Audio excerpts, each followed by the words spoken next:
Welcome to the Wolfkeeper, a show that's just about everything that you can maybe think about, everything that you can feel that's inside of your heart. What I need for you to do right now is spend the next hour relaxing. Just stop your day before you go into 12 o'clock. And I just want y'all to close your minds, open your hearts, and relax and go on this journey with me. It's a beautiful place that you're about to go, because I want to make you feel, I want to just open you up and think about some things you never really thought about. Right now, the Wolfkeeper. Come on. Good morning, y'all. Come on. It's the Wolfkeeper show. Get ready. Come on, let's go. Yeah. Woo. Yeah. It's the Wolfkeeper show. Your boy Toriano Sanzoni. Yeah. Chanelli Nell. My boy Tyrone Scott somewhere rocking the Doogie Dogs. Denzel's in his house. Shacky Shack. And for all the people out there that love us, we love you back. Thank you all. Get ready for an amazing show with the Wolfkeeper. Get ready. Here we go.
And that's what happened with her. But to make matters worse, at that point in time, we lived in a little cabin in the Hollywood Hills that was literally 110 railroad tie steps from the car to the house up the hill. So having close to 100-pound dog that couldn't move and having her to get down those steps, it was just really a daunting task. So fortunately, I developed a good relationship with my veterinarian who, although he didn't make house calls, he did send a vet tech to our house. We got Sunny on a stretcher, and after surgery, she bounced back to her fun-loving self. But I just never again wanted to be put in a situation where my furry child was injured and I didn't know what to do. Wow. Now, I just jumped on the bandwagon and have been learning ever since. I've taken so many notes on you. So these are all Denise notes. I'm not even sure if I can get through all 6 pages of Denise notes. But one thing I didn't see on your prior life, are you medical at all? Are you a nurse? Are you like scout? Yeah, well, I certainly was a scout, but the funny thing about this, and I don't know if I've ever told this in an interview before, but when I was in Girl Scouts, I actually fainted when we were talking about bleeding. So it's so ironic. I mean, I hit the floor. There were some other circumstances involved. It was a hot day. I hadn't eaten, but just the graphic images that were summoned up in the brain made me pass out. So decades later, it's kind of funny that I got on this path where I'm teaching this for animals, and I just been learning on the fly. Like I said, it's my second career, and when I dove into it with two hands and 2 feet. I wish I could say 4 paws, but I don't completely possess those. I just always live with them. You dived in I've deep. just been learning for the last 20 years everything I could, and taking seminars and training and doing jobs of rescue work, so I get the hand-on experience too. Because sometimes things look good on the page, but when you've got a moving injured animal, you got to figure out a practical way to do things. So let me ask you this. So I'm just super curious about this. 20,000 plus animal lovers that you've helped. I just in my 20 years, we're both veterans. I can think of tons of just horrific things that are, oh my God. What's one of your top stories? Well, one of the first stories that came to me that made such an impact was a lady named Shirley in Ventura, California. And she had a 9-year-old Doberman named Rocco. And Shirley had taken my Pet First Aid class just knowing she had a senior dog and wanting to be prepared. Well, lo and behold, a few weeks after taking the class, I heard back from her, because what had happened is she and Rocco used to jog along the beach every Sunday morning. And this particular Sunday morning when they got home, Rocco collapsed on the driveway. Oh, no. Well, Shirley, took the deep breath that I always tell everybody to do, Right. process that adrenaline rush so you can really help the pet. Okay. And then she dropped to her knees and realized he wasn't breathing. So she started some rescue breaths, and Rocco very quickly started to cough and pant. Wow. But then he quickly, his lungs stopped again very quickly, and his heart followed as well. Wow. So she began both the rescue breathing and the chest compressions. You can imagine her own dog, this just happened. She's not glued to a stopwatch or anything, but she thinks she did it for about 3 minutes with the suggested. And Rocco actually came alert. I mean, he didn't jump up, but I mean, he came, he started breathing on his own, and his heart started beating on his own. And as I would always instruct, I say, get quickly to medical help, because CPR, whether it's for a human or a person, CPR isn't a cure. By doing CPR, you're just being the pump that heart and lungs can't be at that moment in time, but you haven't fixed whatever caused it to stop. So she got the dog to the vet. They kept him there for observation for the day. And that evening, he was able to come home on meds. They diagnosed him with a heart murmur. And when Shirley got him home, she just collapsed on her sofa, from the trauma of the day, and just, flipped on some mindless television. And out of the corner of her eye, she looked, and there was Rocco parading up and down the hall with a pair of her socks in his mouth, having the time of his life. This was a dog she could have lost that morning if she didn't know what to do. Because that's what CPR is all about. It's about keeping those organs and tissues viable, keeping that blood and oxygen circulating until you can get a vet. The vet hopefully can, give the antidote for poison, stop internal bleeding, cure a disease. We can't do that as pet parents or just, first responders.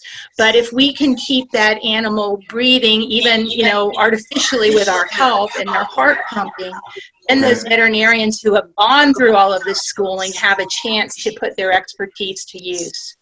Now, your resume is so intense. You've done so much. You worked with so many people. How are you? I mean, you have to almost know more than the Red Cross Pet Care CPR.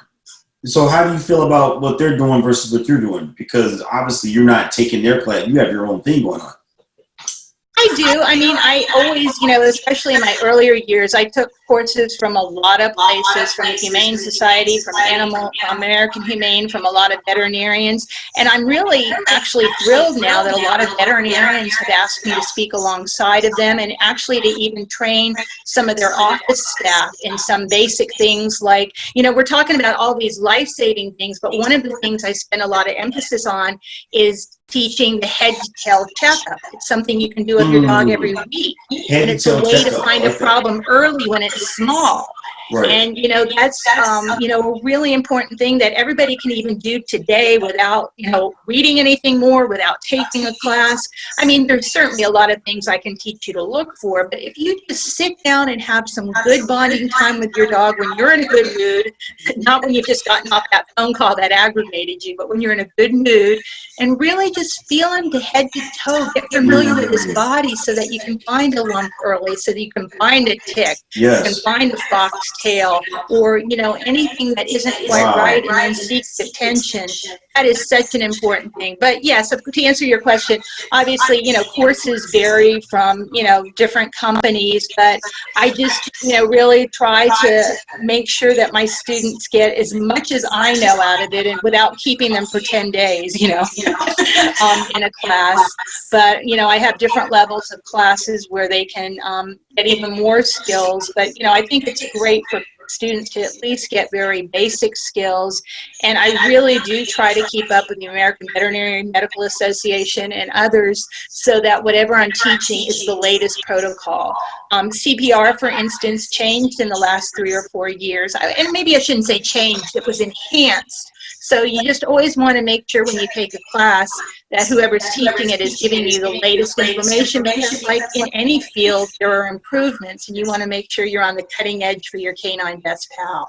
And you're, I mean, so I like what you just pointed out, because you basically want to do a doggy body inspection right before it gets to that point. Because sometimes I see clients are like, oh my God, what's this huge thing that's like protruding under your belly, or they just physically aren't touching their dogs, and these things that could be preventative. Where's the best place, and we'll mention this a few times, but where can people find you online? And because I want people to know what's the best place. Certainly at PetSafetyCrusader.com. PETSAFETY Crusader. CRUSADER.com. And one thing I want to add to that, Toriano, is not only is it great that when you do the body inspection, the head to tail, the snout to tail, whatever you want to call it, that you're going to find something early, but it really helps your dog get used to the human touch and makes him such a much better patient at the veterinarian or the groomer or when other people meet him. So it's really, you know, it does a lot of stuff for your dog. And right now, a lot of dogs are going through different, you know, stresses due to COVID, due to this global racial pandemic that's going on, due to this depression. I mean, there's a lot going on in the world. I always said dogs are the final manifestation of what's going on in your life. What you're feeling, your dog is definitely feeling too. So with that said, what could you recommend to people that dogs might be going through, like different depressions or different things right now, or this energy because the owner is depressed, the owner is stressed out, which can carry over to the dog, which can lead into, as you said, your dog had a heart murmur. I mean, my dog, Diesel, had a stroke, which I didn't even know dogs could have strokes. But obviously stress creates other physical elements in humans and in dogs. But what are some preventive things right now? Well, that's it. I know some people get on, different people's cases saying, dogs aren't, human beings, but they really are sentient creatures. They're feeling, and I think more than so many other animals, they're just really Velcroed at the hip, as I often say, about my dogs to me. They're really in touch with our feelings and emotions. I mean, we know they're used for therapy to cheer people up. They can sniff out cancers as well as bombs and drugs. So they're really tied into people, and it's important for us to do a reality check for ourselves once in a while, just like you would if you had kids around the house and something bad was going on. You knew you have to put on a happy face for the kids. Well, that applies to our dogs too, and probably some of the best things you can do if the dog is healthy enough to do it is for both of you to get some kind of physical activity together. Get those, adrenaline and endorphins going together. I always say, and I learned this when I took my best buddy Haiku and I used to go to, sunrise boot camp together. And a tired dog is a good dog. And maybe a tired person is a good, well-adjusted person too. So doing something physical together is great for both of you.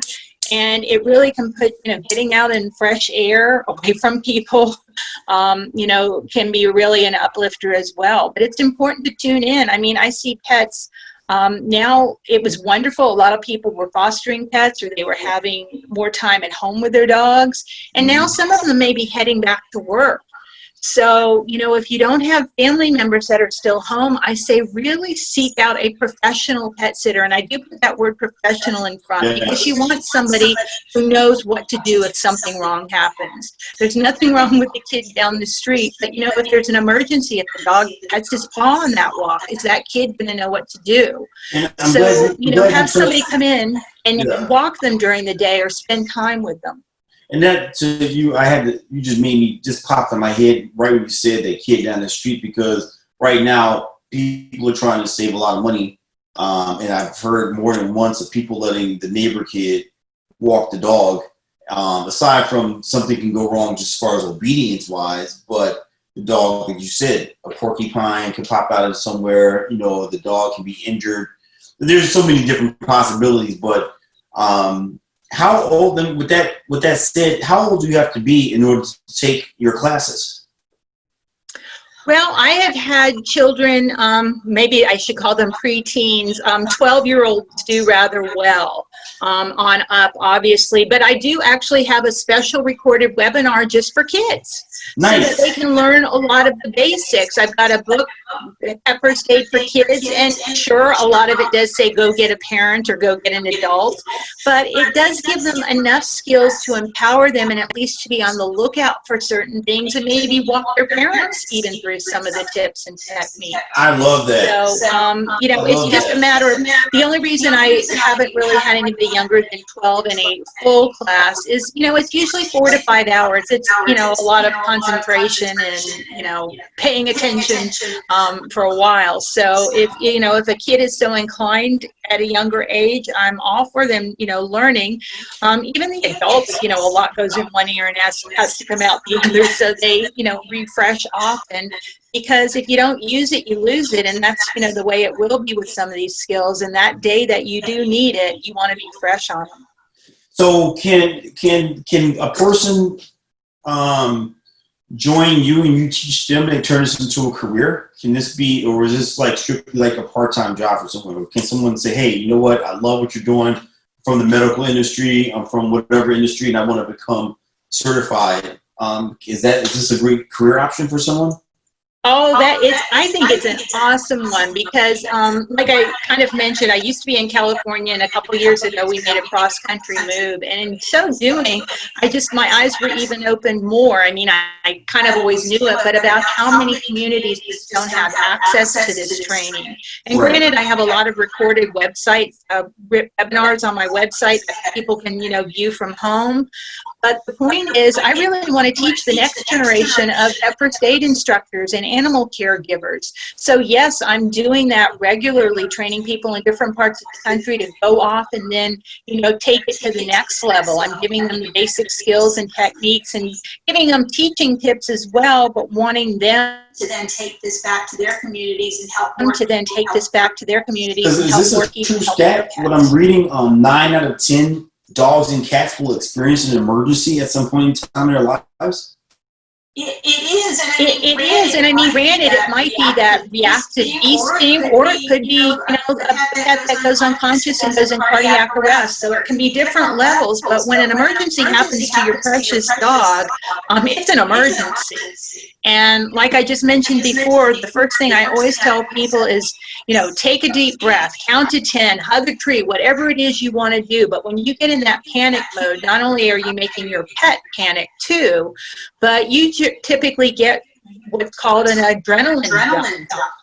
And you need to process that adrenaline to make your legs not work very well, or your brain. And you need to just collect yourself for that moment and then put together all of those skills you've learned and act efficiently and effectively for your dog. Well, that's a huge challenge too, to stay calm in such a super stressful situation where your animal is in distress. I remember one time, it was a dog. He had swallowed something just the right way where it got lodged in his mouth, and he couldn't close his mouth, and he was barking, and he was still barking and growling. And even this was probably like year 8 or 9 into so I'm not a rookie, but I'm not a veteran, but I just remember That was a huge deal, seeing a dog. 'Cause most people have never seen a dog in distress. When you see a dog in complete distress, brother, especially with the paws and mouth, I always tell people that if you have a dog in your life, you'll be very lucky to avoid something getting stuck in their paw, which is pulling anything out of their paw, nails, tacks, glass, or anything in the paw, or they get something in their mouth that gets lodged. I don't know which one is the worst distress.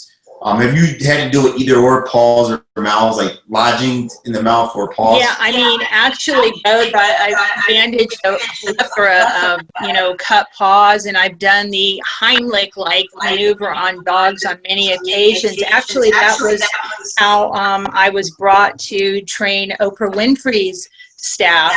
Her Really? dog, Gracie, her white golden retriever, Yeah. unfortunately passed away from getting too small of a ball. I think the retriever got the ball that belonged to the Cocker Spaniel, and the person that was with the dog at the time, tried to help, but just kind of reached in and actually pushed the ball farther. And I know they tried as fast as they can to get that doggy to the vet, but he just didn't make it in time. So shortly after that, I was brought into her home to teach her staff what to do whenever it happens, and they would have me come back every couple of years to refresh, because she never wanted that to happen again. And it really is. It's like you're talking about how awful it is to see that happen, but by going through a class, practicing the skills on a stuffed animal, watching me demonstrate, it really does give you a sense of confidence so that you can react. I'm not going to say to Ariana that you're not going to have a meltdown after your dog has an issue, but the point is to hold it together to help him, pass him off to the vet, and then go have your meltdown. And which that's easier said than done, though. So I can only imagine. So did you get a chance to meet Oprah? You know what? Every time I've been there, she wasn't there. So no, I didn't. But she has a lovely place. That's still though. You got to make it to the queen of talk shows. What a phenomenal! I got a chance to meet her once. I begged my friend, I want to meet her because he worked for her forever. And I remember getting there, and I'm a talkative person. Everyone knows that knows me, and I was silent. I couldn't even open my mouth. He's like, "What happened?" Later on, afterwards, he's like, "What happened?" I was like, I couldn't say anything. Like, but I mean, she's done such amazing things for people that it just really melts my heart how she cares about her dogs. So she loves her dogs. Makes her extra special in my book. Well, and the fact that you were chosen and picked to train, because that's a big deal. Because my mentor, Cesar Milan, was her trainer. So she takes her dog serious, and she takes who she picks to train her dog serious, which explains the 6-page resume that I have been stalking you on. I want to ask you a couple of questions here, because Homeland Security, one of their headquarters are based here in Oak Brook, Illinois. And I'm just always fascinated with those because they're in the same office as in one of our company's office, our software company. So whenever I go there, those guys I try to make a joke with them. They're always so intense. They're kind of fun killers, right? So they're always trying to make a joke with them on the elevator. I never can get them to joke. But how did you get involved with Homeland Security? That's a big deal. I have to say, once again, they found me. I was very fortunate. I mean, I guess what I'm doing, made an impact with somebody who got a bug in their ear. And, I'm sure they did their research and they probably talked to several people, in this career field. It was a number of years ago, but they wanted, some special tips. They were writing a handbook for their canine handlers at the border in particular. And I know they used a picture of me doing rescue breathing on my dog, who was an Akita Border Collie named Rex at the time. And, I worked with them getting some of the techniques and protocol in place for the book.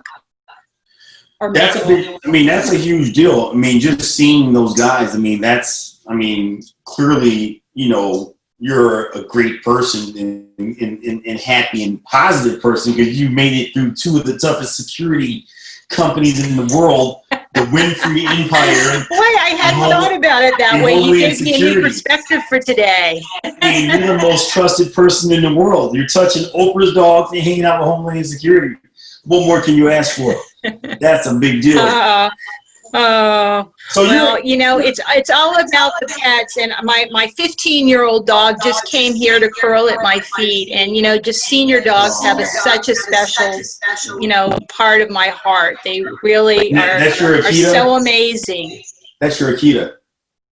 Yes, I call him a Chiquita because he has a little chow in him too, but his name is Haiku. I would put him on, but he just went under. He's having a little trouble walking at 15, but he's still a happy boy.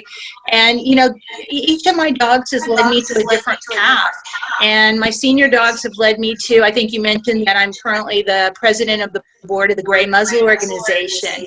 And what we do is we give out grants to rescues and shelters across the country for their senior dog programs to help senior dogs get their teeth cleaned or masses removed or special adoptions, or even to help communities keep dogs in the homes they already have.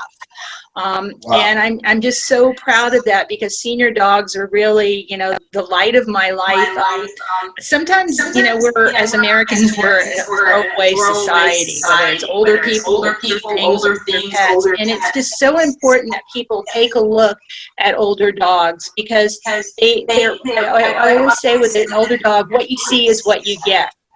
They're grown into their paws. They're grown into their personality. You can't pull one of these things, but like some people do, they adopt a German Shepherd puppy and say, "Oh, I didn't know he was going to get this." With a senior dog, you know how big he's going to be. Wow. And you still have so much love to give. And a senior dog at 7 is very different from a senior dog at 15. But I'm so happy to say at 15, mine is still going strong. And that's such an art in itself, just dealing with senior dogs. That's an art in itself because they have special needs. And a lot of times people give up on senior dogs. And that's a big reason to also learn CPR for your pet. What would you say for a brand new puppy owner as motivation to take a pet CPR class? And I tell everyone they should definitely do it because that's something you don't want to be in a late night situation. Because what's the reason why what's the reason why they should do it? Because they might experience this for sure. So if you can fill in those two blanks, like why they should do it, because they might experience this for sure. Yeah, I mean, you know, a puppy in particular is going to get into trouble, and they chew, and they put things in their mouths that they shouldn't, and that can be something that causes physical pain or that's ingested and is a poison. They're going to be curious going into places, so they need to learn their manners. We all need to have some parameters in life, and then you need to learn to do what you can when the worst happens. I always tell everybody, get down on all fours and look at your life from your pet's perspective. Anything they can't see with their incredible noses, they might be able to sniff out. And if it smells good enough, they're going to be curious enough to get into it. And it may not be the best thing for them. And whether it's CPR or dog training or, you know, anything else, because you were talking about, you know, during this era, like with pet sitters, it's hard for people to cough up the funds to do a lot of this stuff. However, you have to look at it. If you don't get your dog trained, you may spend more money on vet bills and household repairs. Amen. Amen. You know what? You just made me think about CPR and training is preventive. Because one, if they train them, they might not be in that situation. Because you just made me think about this probably happens at least 10 times a year where the dog grabs to the prescription bottle and they start running around playing dodge dog. And as you're chasing them, they're just munching faster. You know, so number one, train your dog so you're not even in that situation. But then number two, I would say if you are in a situation where the dog now, because I've heard both. The dog has squeezed open the bottle pops open, they just start eating away. And I've heard also too where the dog has just digested and swallowed the entire bottle. What does a person do in that situation? Because I'm thinking Porter, the Portuguese water dog, all black dog, ate my clients, went to the grandma's purse, specifically targeted the prescription, ate the whole bottle and everything, and that was like, she paid about, it was like 10 grand, it was something just ridiculous, off the chain as far as the pricing. So once they've done it, how can I get that bottle out? Okay, good question. And, you know, it doesn't have to be prescription. Over the counter can be just as deadly. Xylitol in gum, chocolate. There are so many things. It doesn't have to be just meds. So you have to kind of know what it is. But, you know, there's all these places like Poison Helpline, as well as your own emergency vet that can help you through. But typically with dogs, depending on what it is, we might try to induce vomiting, and what we use for that is fresh, bubbly, 3% hydrogen peroxide. It has been known to irritate tummies a little bit, but if you need to get something out, that generally does the job very effectively. The only thing is, if it was a caustic object like a cleaner or, you know, something ammonia based, then you don't want to bring it back up. It's better to dilute with getting the dog to drink large quantities of water, or even some non-fat plain yogurt, and get him to the vet quickly, because if something burned on the way down, it's going to burn again on the way up, and then there's that possibility of aspirating it into the lungs. But if it's, you know, food or a lot of medications, very often before you get to the vet, they'll even suggest you try to induce vomiting with hydrogen peroxide. If it doesn't, I've seen it work in 30 seconds to 5 minutes. If it doesn't work in 5 minutes, in most cases, you can give the dog a second dose. But after that, if for some reason it doesn't work, still get to the vet. But it does work rather effectively. You just want to be careful that you know a little bit more about that pet's medical history. And all, you know, just confer with your vet or the Poison Helpline on the phone first. But that's generally the thing to do. I've had to do it a few times, and it really, really works. So get the hydro. So just what are you doing? Are you just taking the bottle and just putting it down their throats, or are you taking? Well, you want to do the right quantity. It's typically a tablespoon for every 10 to 15 pounds the pet weighs. And you either put it in a syringe or a turkey baster or an eye dropper and dribble it on the back of the throat. You don't want to really put it in food, because if you're trying to induce vomiting, you don't want chunks of food going down that are going to come back up. So that's some really quick thinking then, because you're already freaking out because the dog has digested the bottle, right? And then you're thinking, you have to think, okay, where's my hydro at peroxide? But if it's all in your pet first aid kit together, you've done half the trick. Yes. Good morning. Good morning, Tammy. How are you? Yes, I'm fine. I just want. Good morning, Denise. Good morning. All this valuable information. I did have a question I wanted to get in before Toriano ended his podcast. I'm his aunt, and I happen to be a registered nurse. And I did have a question for you regarding CPR. So I was discussing this with my nephew earlier. Since I am a registered nurse, and obviously I have to maintain, you know, current certifications for CPR. I also have advanced cardiac life support certification. But I was wondering, with having those qualifications already, would I need to take a CPR class for dogs, or would I apply the same principles with having human CPR qualifications? Like, would that be equivalent to having CPR certification? Right. No, and that's an excellent question, Tammy. And it's interesting because I have a lot of human nurses right now that are actually going through the instructor training with me, and they're excellent because they have a lot of the basic background. And, you know, basically the protocol is the same, but some of the techniques differ, typically because dogs walk on 4 legs, you know, and we walk on 2. So, so things are set up a little differently. One of the biggest things is we tend to do compressions from the side, but we have 3 different hand placements depending on the shape of the dog's chest in order to most effectively squeeze. We used to only have 1, and you know that probably could still work. where you landmark to find the heart, but we found on the bigger, square-chested dogs, it's better to find the dome of the chest, the highest, widest part of the chest, because it's a little bit easier for us to penetrate that chest wall, and we're squeezing more on the aorta, distributing the blood and oxygen throughout the body, whereas in some of the other techniques, we're squeezing more on the ventricles. Then there's the barrel-chested dogs, you know, the bulldogs, the mastiffs, the Saint Bernards, that we do better actually putting them on their back and doing it a little bit more human style. But the rescue breathing is almost opposite. On humans, we tip off the nose and breathe in the mouth. Whereas on our dogs, we seal off the mouth and breathe directly into the nostrils to get the air more effectively into the airway. So if we blow in here, it's just going to go out the flues. You know, their smile lines come farther around their faces. So, you know, there are some subtle differences, but I'm sure you'd catch on very quickly with your background.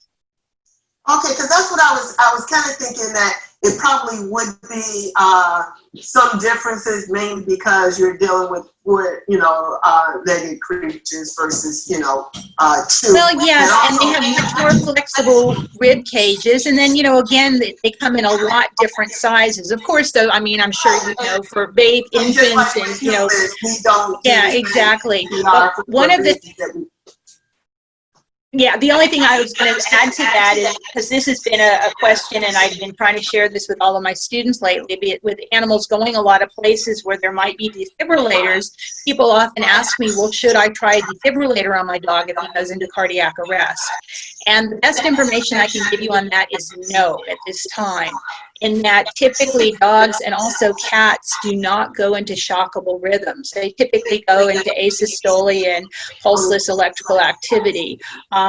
They do not go into shockable rhythms, but of course we never know that until they're hooked up to EKG. So manual CPR and rescue breathing is what is advisable, and getting them to the bed as quickly as possible.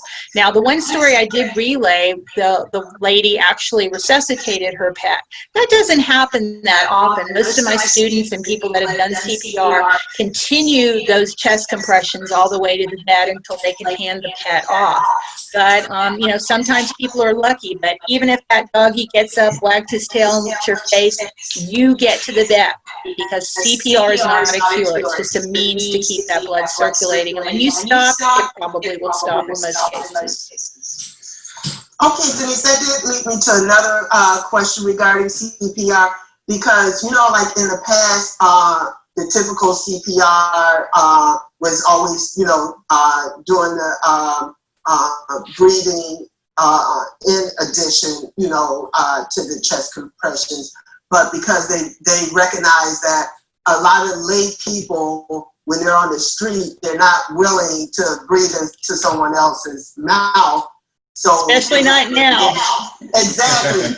And so the recommendation is just to do compressions for that reason, because they wouldn't want the victim to be deprived of CPR altogether just because the person is reluctant, you know, to breathe into someone else's mouth. So they are recommending just chest compressions for the lay person. So would that same thing apply to a person who wouldn't be necessarily compelled to breathe into, you know, their, I mean, I'm sure a person wouldn't mind doing it with their own dog, just like a person would mind breathing into their own family member's mouth, but might be reluctant to do it in a stranger's mouth. If a person was going to do CPR on someone else's dog, would the same principle apply as far as even just doing compressions if they didn't feel comfortable, you know, doing the breathing for a dog? Can I answer that with a yes and no? Basically, what I would say is have one of those like mannequin shields. It's a piece of plastic with gauze over it, and put it over the dog's nose. And here's why, Tammy. There are less things we can catch from a dog than we can catch from another person. That's, you know, one of the things in my books and my classes I try to go over zoonotic diseases so that people understand there aren't that many things we really can catch from a dog. so it's safer. And secondly, although by doing the compressions, you're circulating whatever oxygen is already in the body, they haven't come up with any particular number or amount of time it takes with pets. My understanding for people is that the typical person has about 10 minutes worth of oxygen in their body at any given time if you keep it circulating, but they haven't come up with that number. And typically with pets, it takes us longer to get them to medical professionals. With a person, we're going to get on 911, and hopefully in 3 to 5 minutes or something, you know, an ambulance is going to come, put them on compressed oxygen, maybe, you know, give them some, you know, a shot of something, or at least administer CPR, maybe even get, you know, defibrillator, or, you know, anything going. But with the dog, it's typically us that finds the dog, us that has to initiate treatment, and us that also has to transport. So there can be more delay. So I really encourage people to do the breathing and the chest compressions if they can. Now, sometimes there could be a bad injury, hit by a car, or even an animal fight where the face is kind of messed up and you might not be able to do it. So by all means, doing compressions is better than not doing anything. But especially if, you know, any time is going by, just like with us, in 3 minutes, brain cells do start to die. So we want to get that all going as quick as we can. Denise, you said a phrase, because animals don't have synchronized rhythm. You said, so was one phrase you said a while back. They typically don't go into shockable rhythm arrest. Shockable rhythm. So the defibrillators don't typically help them. Can you explain that to the listeners? Shockable rhythm? Triano, that's another whole course probably for someone. Well, but just, yeah, I was just going to say, in simplest terms, typically when a heart goes into arrest, there are 4 different names for how that heart stopped, whether it was, you know, electrical impulses, or what was it that caused the heart to stop. And typically in dogs and cats, their heart stops in a manner that if you put that defibrillator on, it doesn't do anything to help. So there are some cases where it could, but it's, you know, it's rare that that's the type of rhythm or arrest rhythm that they would have. So, and nobody knows until the pet's hooked up to an EKG. So that's what I'm just saying. The good thing too, Denise, about defibrillators is that the ones that they have, like that lay people can use, it will tell you if it's a shockable rhythm, so that they're not wasting their time when they put the defibrillator, you know, on the, and I would imagine it would do the same for an animal if you were going to try to. You know, it's funny, I'm not sure if it will, because I've called a few of the defibrillator companies and I haven't really gotten a direct answer from them. I got more information when I took, you know, my advanced training through Cornell. So, you know, I don't know, that may have changed. I don't want to be unfair. I haven't checked with them for a couple years now. But I think their testing just really hasn't been on animals. And, you know, I don't even know that the hair might cause some situations too, the fur on the bodies. Depending on, you know. Issue, because just like hair on the chest, like we have to, you know, if it's excessive hair, we have to shave the hair before we put the pads on humans. So I would imagine that would be, you know, a problem on an animal as well, because they have even more hair to deal with. Denise, would you recommend, is that overkill, a person actually having a defibrillator in their home? I am so sorry. I'm so sorry, Toriana. I just didn't hear you that time. No, I was asking the question about having the machine, the defibrillator in your actual home. No. Well, I mean, you know, if it's useful for humans, but, you know, typically, like what we're saying is it really isn't, you know, going to come into need with your pets. So not for that. You know, there's probably other things like having a good pet first aid kit and just spending time on your training and refreshing can be, you know, a lifesaver. Because it doesn't have to always be the older pet. It can be a younger pet that gets into trouble and needs help. What would you say would be the, I mean, I have my own in my mind, like the number one thing, which I would say pets chewing something and getting lodged. What would be your I was number going to say one? choking is probably the biggest deal. And, you know, problems with some statistics with our animal friends is we just don't have one national database we can call. And every time, you know, I do the doggy Heimlich, I can't, you know, put a check mark in a column to know how effective it is. But, you know, over the years between writing and talking to pet owners and all, Hello? and veterinarians, I have found that Hello? really very, I shouldn't say very few, but less dogs die of Yeah. choking than you would think of if somebody's there that's actively trying to help. It's the person Good who's job, I want Joyce. to take her. I want to or take that, her. you know, just, or the pet that's home alone when he chokes on something that passes away. Most of the time, if we're there, we're either able to dislodge it through giving him that great big air hug of a Heimlich maneuver, or keep that airway open long enough to get him to veterinary help. One of the scary things that people don't think about is that 500,000 animals die every year from house fire. And some of those they start themselves. And, you know, my just two quick little tips about that are to stand by your man. Not the old Tammy Wynette song, Stand By Your Man, but stand by your pan when you're cooking, because a lot of us are trying to multitask too much. And we leave things on the stove, or we turn handles out that the pet can jump on and knock over. And the other thing is tidiness. If you've got the kids' homework or a dish towel or anything near the stove, and you've got a curious dog that counter surfs and jumps up and can actually, you know, turn on a stove knob and bumps those papers, or there's those towels there, obviously you have a real serious situation quickly. You know, everybody has to make their own choices in life, but, you know, I have some friends that actually train their pets to just stay outside of the kitchen area. I mean, they can be very close and they'll throw them treats and say, but that's, you know, this is the line, not to come in the kitchen just simply for that reason. But it is something, you know, really serious to keep in mind too. That's a great point. I had a client a few years back where the doggy set the home on fire because he knocked over the candles. So dogs and candles, people should be very aware of also.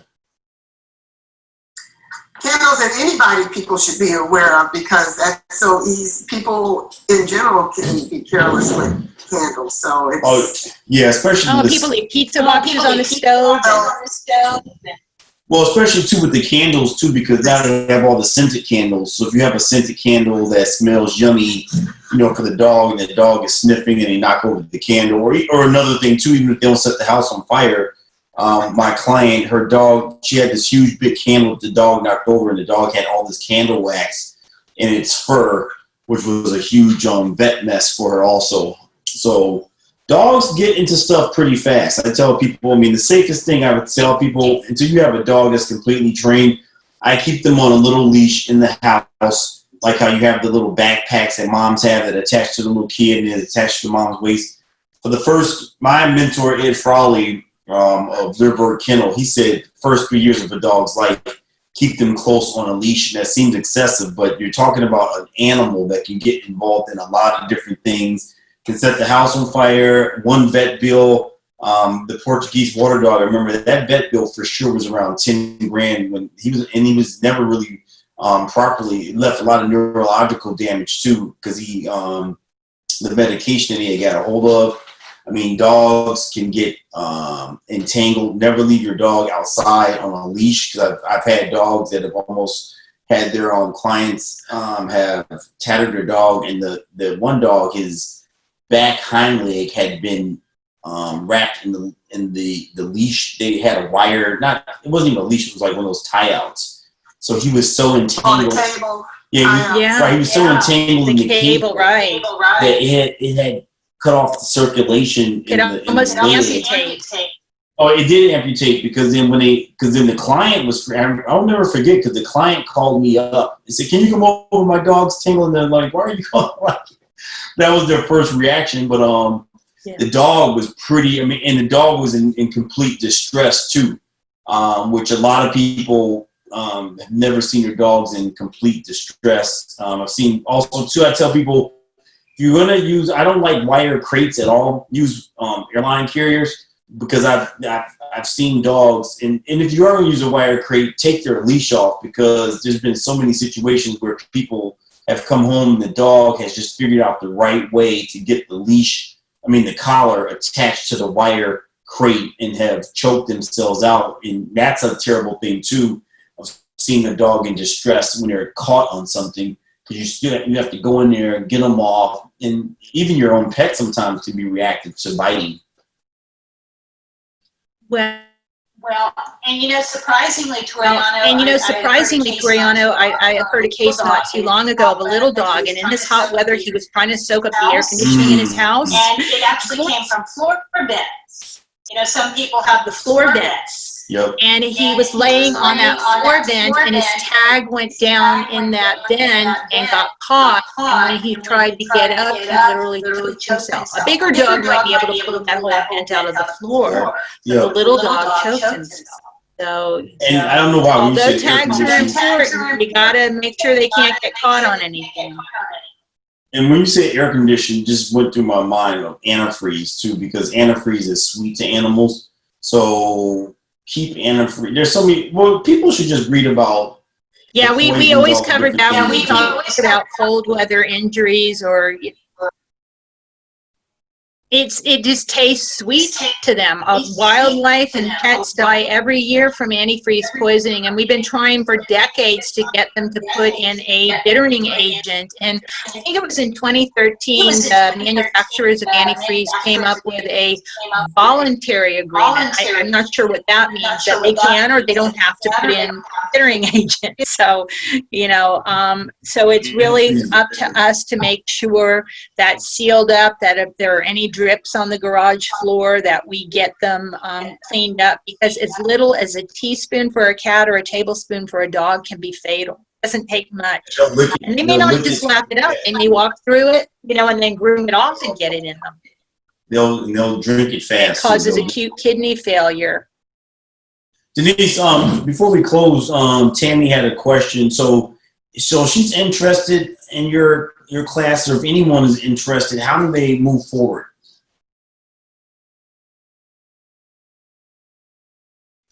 No, I said if anyone's interested in your classes and taking your classes, how do they? Oh, goodness. Here we go. Are you there?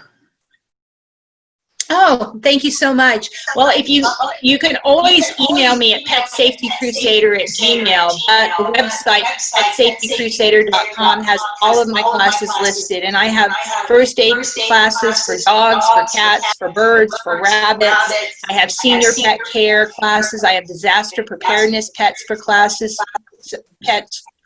so you can make all the plans you need in case you have some type of emergency and need to evacuate or hunker down at home. And then, like I said, I have the dog and cat pet first aid class for kids also available. So they're all on my website at petsafetycrusader.com. Some are recorded that you do on your own. Some you can meet up with me live via Zoom, and you can watch me demonstrate. I can see you practice, and we can learn together.